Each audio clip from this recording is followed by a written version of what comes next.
जय हिंद, वंदे मातरम। मैं ओम प्रकाश जैसलमेर से वेटरन। साथियों, आज का मंथन बड़ा पेचीदा है कि हम सैनिकों में कुछ आपसी मतभेद होने की वजह से हमने अपने सैनिक यूट्यूबरों पे विश्वास न करते हुए किसी एक ऐसे यूट्यूबर को पकड़ के हम अपने बीच में ले आए। और ले ही नहीं आए, हमने उसको इस तरह से सपोर्ट किया, इस तरह से सपोर्ट किया कि अगर हमारा एक बंदा छोड़ दे, अगर अपना या एक या दो छोड़ दें, तो आज वो हमारे जितने भी सैनिक यूट्यूबर है वो नंबर 3 पे आता है सब्सक्राइबर के अंदर। तो वो सब्सक्राइबर देने वाले हम ही हैं। लेकिन जब वो संवेदना के साथ में और न्यूज़ ठीक देता था तो लोगों ने उसको लिया। लेकिन आज के दिन वो क्या कर रहा है, वो मैं इस वीडियो के पीछे मैं क्लिप्स डाल रहा हूँ। प्लीज़ आप वीडियो को अधूरा मत छोड़ना, पूरा देखना कि आखिर वो हमारा साथ होते हुए आखिर हमारा वो भस्मासुर कैसे बन गया। भस्मासुर यानी कि हमने उसको पैदा किया, आज वो हमें ही नंगा करने पे लगा है, भारतीय सेना को नंगा करने पे लगा हुआ है और उजूल फिजूल की बातें और निराधार की बातें लेके, और वो अभी आज अंधा हो चुका है और उनको पता है कि अभी चाहे कुछ भी हो, मैं रिवर्स नहीं हो सकता। खैर, मैं आज का मंथन में लेना चाहता हूँ सहायक प्रथा। भारतीय सेना सन 1700 में खड़ी हुई थी, करीब 1725 के आसपास या 1724 के आसपास, ब्रिटिश आने के बाद में। उसके बाद में भारतीयों को इन्वॉल्व किया गया, अपने ही देश में इस्तेमाल किया गया, कानून बनाया गया ब्रिटिश के द्वारा। उसी कानून के तहत हम अपने बंदों को ही गोली मारते थे, अपने बंदों को ही मारते थे, अपने बंदों को ही फांसी देते थे, अपने बंदों को ही उनके विपरीत में हम काम करें जो ब्रिटिश का हमारे को आदेश होता था। अब इसके अंदर एक बीच में आती है सहायक प्रथा। तो उस टाइम ब्रिटिश लोग भी अपने यहाँ पे सैनिकों का वो बुलाना, उनकी वर्दी तैयार करना, जो कुछ भी करना वो करवाते थे। और वो ट्रेडिशन तब से लेके आज तक के इतिहास में चलता आ रहा है, बंद नहीं हुआ है। जब तक ये मोबाइल नहीं था तब तक पहली बात तो जो करने वाला बंदा कभी आके अपने गांव, घर, शहर में नहीं बताता था कि मैं फौज में करता क्या हूँ। पहले ये हमारे को इंस्ट्रक्शन भी मिलती थी कि घर जाने के बाद में फौज के बारे में कोई बात नहीं करनी है, और दूसरी वहाँ जाने के बाद में वहाँ की कोई राजनीति या ऐसे संगठनों के बारे में बात नहीं करनी है। अब जब ये मीडिया आया, सोशल मीडिया आया, तो इसके अंदर कुछ अधिकारी भी नए आए। जो पुराने अधिकारी थे उनको पता था कि जवान से को टैकल कैसे करना है, लेकिन कुछ बंदों ने इस पे आवाज़ उठाई कि हम सहायक प्रथा पर नहीं जाएंगे। तो जिनको अधिकारियों ने मान लिया वो अपना काम करने लग गए और कोई दूसरा चला गया उसकी जगह पे। गया तो सैनिक ही है। कुछ बंदों ने इसको अपना ईगो लेके और वो एकदम ऊपर हो गए भी हम इस प्रथा को हीरो बन के ख़त्म कर देंगे। तो जिन बंदों ने भी ऐसा काम किया और सोशल मीडिया पर डाला और उसको सेना को, हालांकि ये प्रथा बहुत कुप्रथा है, लेकिन इस कुप्रथा के लिए हमारे को गवर्नमेंट ऑफ इंडिया का साथ कभी नहीं मिला, न जनता का साथ मिला। जिन्होंने भी ये आवाज़ उठाई उनको वहाँ से कोर्ट मार्शल करके बाहर भेज दिया गया। और जो कोर्ट मार्शल होकर बाहर आए हैं उनमें से तकरीबन लोग अपना है जो वकालतनामा, एफिडेविट जो भी देके रविंदर सिंह शेखावत के साथ में, रविंदर शेखावत के साथ में कोर्ट केस लड़ रहे हैं। तो कोर्ट केस तो चल ही रहा है। लेकिन अब यहाँ पर एक बात आती है कि ये जो सिविल यूट्यूबर है ये पता नहीं कहाँ से क्या क्या खोद के लाता है, भगवान ही जाने। और पता नहीं लोगों को इसके पास में जाके बयान करने में क्या अच्छा लगता है। अब मुझे ये बताइए कि हम में से आज हम 45 लाख रिटायरमेंट में है कम से कम माता बहनों को छोड़ दें, तो बाकी में से कितने लोगों ने उसके पास जो कि जाके बोला कि भाई मैंने 15 साल सहायक में नौकरी की है, 15 साल मैं सहायक रहा हूँ। किसने बोला कि मैं 5 साल सहायक रहा हूँ? किसने बोला मैं 2 साल सहायक रहा हूँ? किसने बोला मैं 1 साल सहायक रहा हूँ? जबकि ये हकीकत है कि हम में से सभी में कहीं न कहीं किसी न किसी जगह, चाहे अफसर मैस में जाके अफसर मैस की पार्टी के अंदर चाहे शराब ही परोसी हो, लेकिन गए तो है हम, वर्किंग तो गए हम, डिसोबे तो हमने नहीं किया है। ऐसे कई लोग मिल जाएंगे जो वर्किंग गए होंगे। और दूसरी बात, आज के दिन तो जिंदा बैठे हुए पुराने सूबेदार मेजर विशेष तौर से, या जेसीओ वो जो चेन ऑफ कमांड में काम करते हैं यूनिट के अंदर, तो मुझे सौभाग्य मिला है कि मैं अम्युनिशन टेक्नीशियन हूँ, तो मैं infantry, arty, armoured, air force, navy सब में गया, लेकिन एयरफोर्स और नेवी के अंदर सहायक प्रथा का कहीं दूर दूर तक निशान नहीं है। लेकिन यहाँ पर अगर मैं एक नायक था तो भी मेरे लिए भी डिटेल कर देते एक बंदे को कि बाबूजी को पानी की भर देना और बाबूजी की वर्दी प्रेस करवा देना, और बाबूजी मैं बोल रहा हूँ। लेकिन ये सब आपसी भाईचारा है, इसमें वो कोई वो नहीं है। लेकिन अब यहाँ एक ईगो बन गया सैनिक वाला।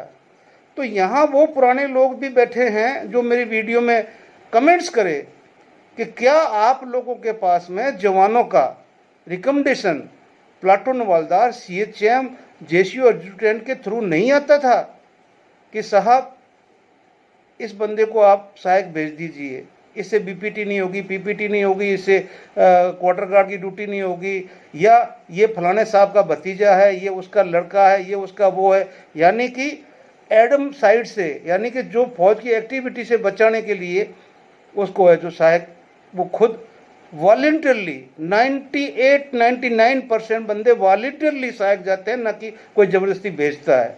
ये मेरा तो अपना पूरी नौकरी का एक्सपीरियंस है। जितनी मैंने नौकरी की, मैंने देखा कि लोग लगाते हैं, आते हैं हमारे पास में, साहब मुझे भेजिए, मैं अपनी कोशिश करूँगा, कोई शिकायत का मौका भी नहीं दूंगा। फौज में चार शख्स बड़ा आराम करते हैं क्योंकि उनको कोई परेशानी नहीं है। पहला, जो अधिकारी है उनका अपना ऑफिस वर्क होता है, और वो अपने ऑफिस वर्क में साइन के सिग्नेचर और अपने ऑर्डर के सिवा उनको और कुछ नहीं करना होता है, वो थोड़े रिलैक्स में रहते हैं। सेकंड में सबसे ज़्यादा आराम करता है सहायक, कि सहायक का कभी भी फ़ोन आ सकता है, वो लाइन भी आ गया, खाना भी खा रहा है, तो सहायक क्योंकि मर्जी से गया है तो तुरंत फ़ोन आते ही वो तो खाना भी फटाफट निपटाएगा, वो सीधा घर जाएगा। उसको सीएचएम, सीनियर जेसीओ, यहाँ तक कि कंपनी कमांडर भी टच नहीं कर सकता है। सहायक की इतनी पावर होती है।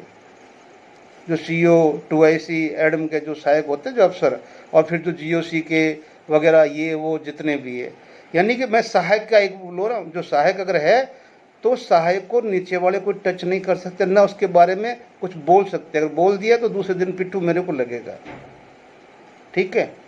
दूसरा होता है अर्ली यानी कि स्टिक मैन, जो सीओ के ऑफिस के आगे बैठता है, खड़ा होता है। उस बंदे को कभी कोई टच नहीं करता है। वो बंदा ना नाइट ड्यूटी जाता है, ना परेड करता है, ना पीटी करता है। उसका काम है सीओ का ऑफिस को मेंटेन करना, और सीओ को सलूट मार के जैसे वो आते हैं उसके बाद में किसको अंदर करना, किसको बाहर करना, क्या बोलना, उसको अपना वो उतना ही काम है। तीसरा, सीनियर ऑफिसर्स और सीओ और अपॉइंटेड ऑफिसर के ड्राइवर्स, उनको एमटी, एनसीओ क्या एमटी जो अफसर है वो भी हाथ नहीं लगाता है, एमटी अफसर भी हाथ नहीं लगाता। तो अब मैं बोलता हूं कि जब किसी ने आके आज तक सोशल मीडिया के अंदर आके ये एक्सेप्ट नहीं किया है कि मैं 15 साल सहायक की नौकरी करके आया हूं, भाई मुझे कहीं बंदूक निकालने का मौका नहीं मिला, पिटी बेल्ट करने का मौका नहीं मिला। ऐसे कितने आदमी हैं जो, भाई मुझे भी कमेंट्स करना आप में से। और जिसने अपना वॉलंटियरली किया वो आकर के आ गया, चुपचाप अपने सैनिक समाज में बैठा हुआ है। लेकिन उनकी क्यों जल रही है जो वो वहां देख के यहां आके बकवास कर रहे हैं?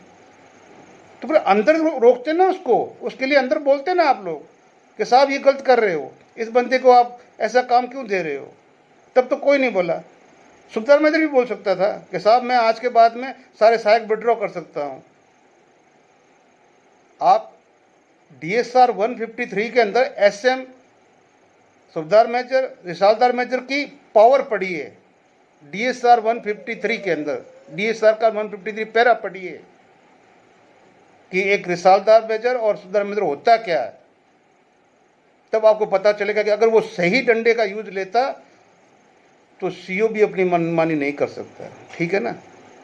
लेकिन हम लोग कभी उस पैरा का यूज कभी आज तक किसी सूबेदार मेजर ने किया ही नहीं है, और जिसने किया है उसने ठोक के किया, उसका कोई बाल ही बांका नहीं कर पाया है।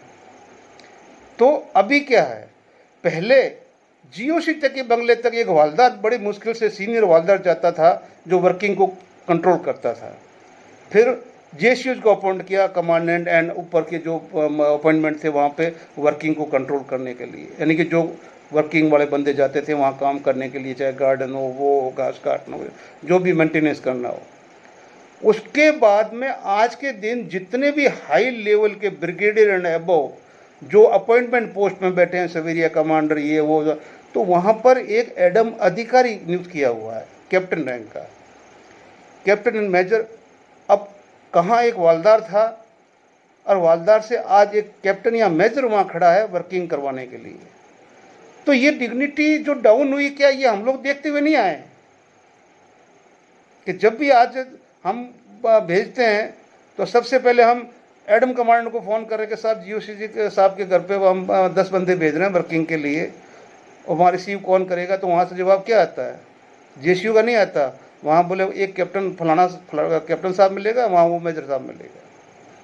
ये तो हमारी आंखों देखी बात है ना, कि इतनी तो फौज परिवर्तन हो गया कि जब अफसर को ही सहायक प्रथा में लगा दिया है, खुद अफसर सहायक प्रथा कर रहा है, वो नहीं बोल रहा है कि मैं GOC के बंगले में सहायक प्रथा के लिए खड़ा हूँ। हाँ, ये अलग चीज़ है कि आज एक सहायक प्रथा मुर्दा बन गई है, और अब आप मेरा पीछे आगे का ये क्लिप है ज़रूर देखें, और साथ में वो बंदा कोई है विटनेस बनने के लिए कि मैं तो 15 साल करके आया हूँ और फलाने फलाने अफसर की मैंने 15 साल में सहायकी की है, या फलाना फलाना मैडम की मैंने कच्छी धोई है, या फलाना फलाना साहब के मैंने कच्छे साफ किए हैं, तो कृपया कमेंट्स में लिखें। और अगर नहीं किए हैं तो इस बदनामी को रोकें। हाँ, इस प्रथा को बंद करना है तो वो ये हो सकता है कि चाहे वो अपना सिविल से अपनी एम्प्लॉयमेंट हो, और एम्प्लॉयमेंट होने के बाद में वो अफसर के घर में काम करे, सरकार तनख्वाह दे, हमें कोई वो नहीं है। जो सोल्जर के नाम पे भर्ती हुआ वो सोल्जर का काम करे, और जो सोल्जर के लिए फिट नहीं है उसको निकाल के बाहर किया जाए, सीधी बात है। लेकिन यहाँ ये चीज़ तो पक्की है ना कि अपनी मर्जी से सहायक जाता है। क्या मेरे साथ में आप सहमत नहीं हैं या नहीं? तो आप बताएं, कमेंट्स करके बताएं। जय हिंद, जय भारत। और ये क्लिप आगे वाली ज़रूर देखें और इस भाई साहब को बताएं कि आखिर आप चाहते क्या है।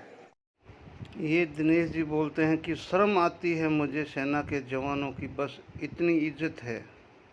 अब इसको क्या पता कि सेना के जवानों की कितनी इज्जत है, कि क्या कहना क्या चाहता है। क्या कभी आप लोगों ने सोचा है कि ये ऐसा क्यों वीडियो बना रहा है?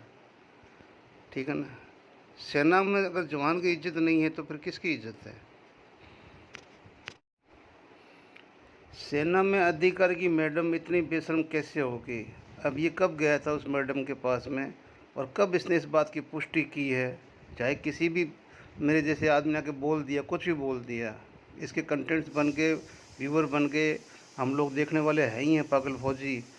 लेकिन मुझे इस बात को बताइए कि वो मैडम इतनी बेशर्म कैसे हो गई हैं? सेना में सहायक प्रथा के कुछ ऐसे घाव जिन्हें उघाड़ना ठीक नहीं है। कौन से घाव है भाई?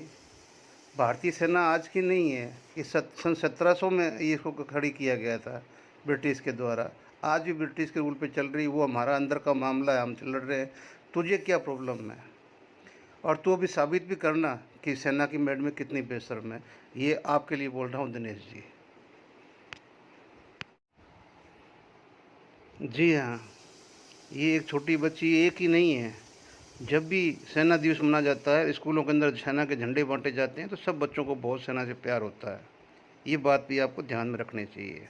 तो बच्चे नहीं, बच्चों को बोलो, बच्चों को बहुत प्यार है सेना से, कोई शक नहीं है। लेकिन आप क्या चाहते हो, ये इस वीडियो को देखने के बाद पता चलता है। ठीक है।